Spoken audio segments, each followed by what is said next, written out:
Help me welcome Mr. Pat Crook.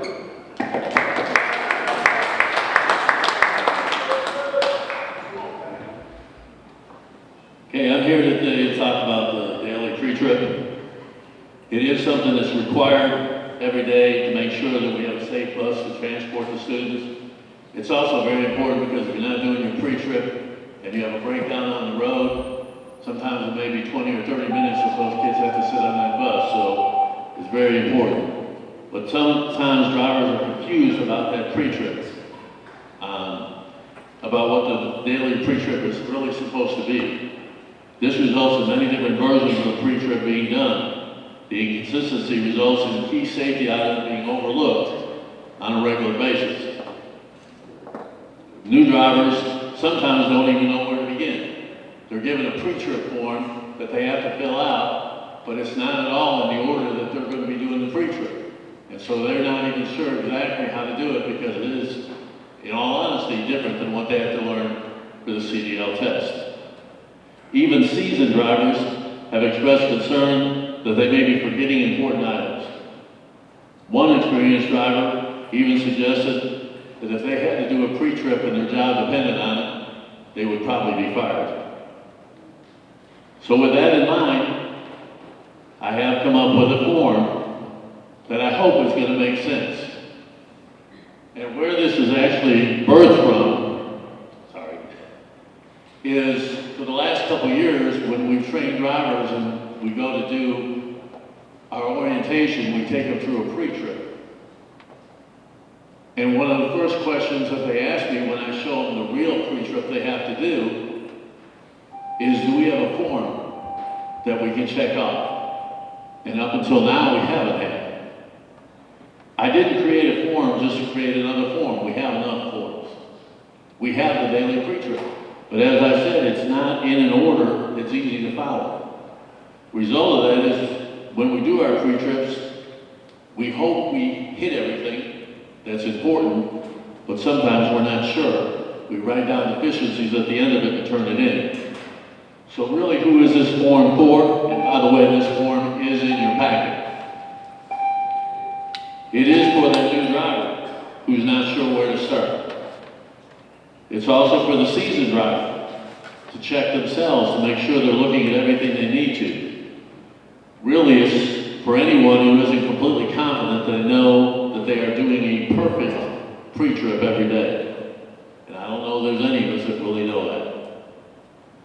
So, use it in a way that benefits you.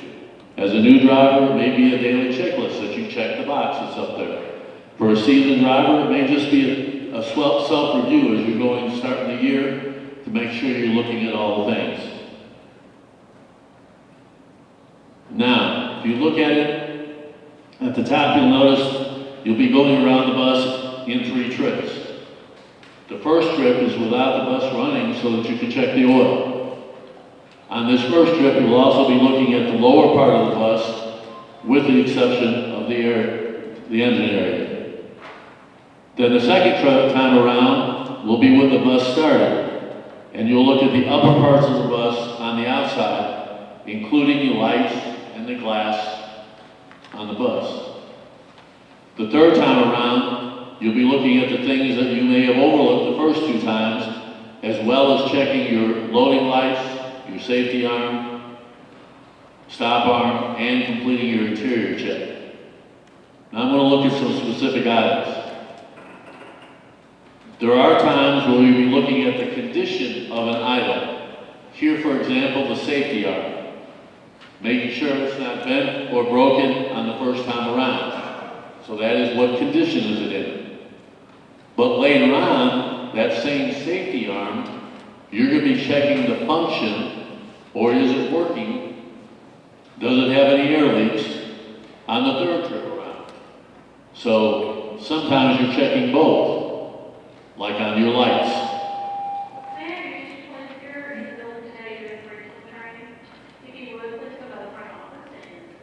But in the case of the tail lights and brake lights, on the second trip around, since they are the same lights on the bus, you are checking the condition of the brake lights. They're not cracked or broken, they're mounted and secure, they're the proper color, but you're not checking the function because you have no way of checking the function. You can't be inside the bus putting your foot on the brake and behind the bus looking at the brake lights. But you are checking both the condition and function of the taillights.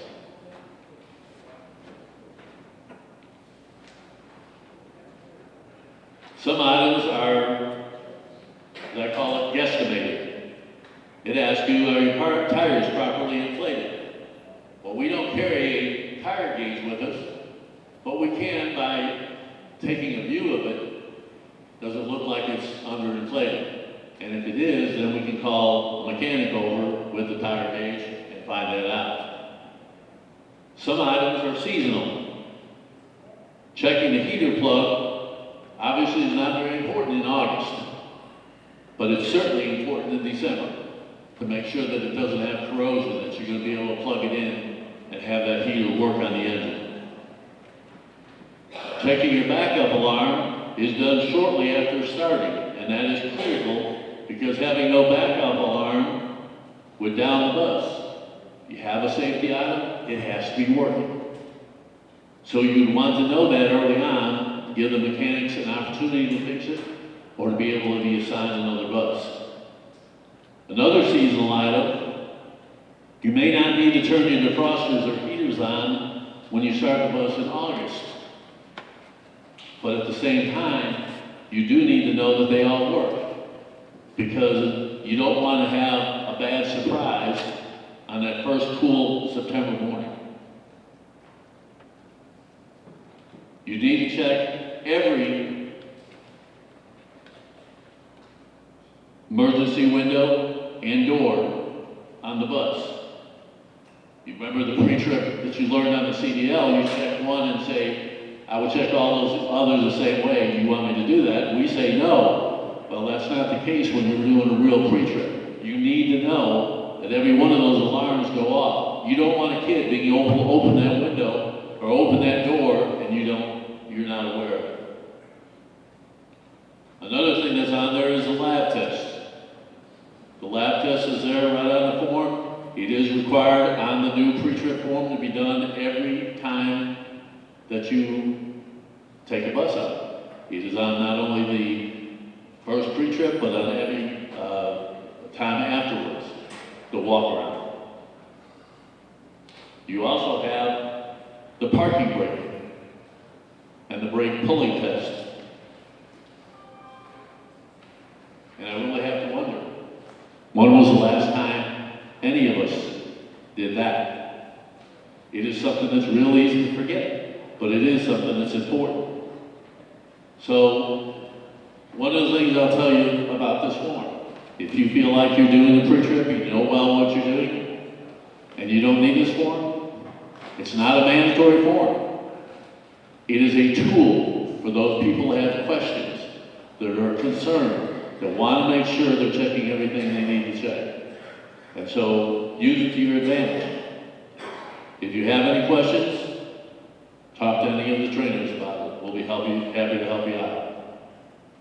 Remember, the daily pre-trip is all about safety, which is our most important job. Thank you.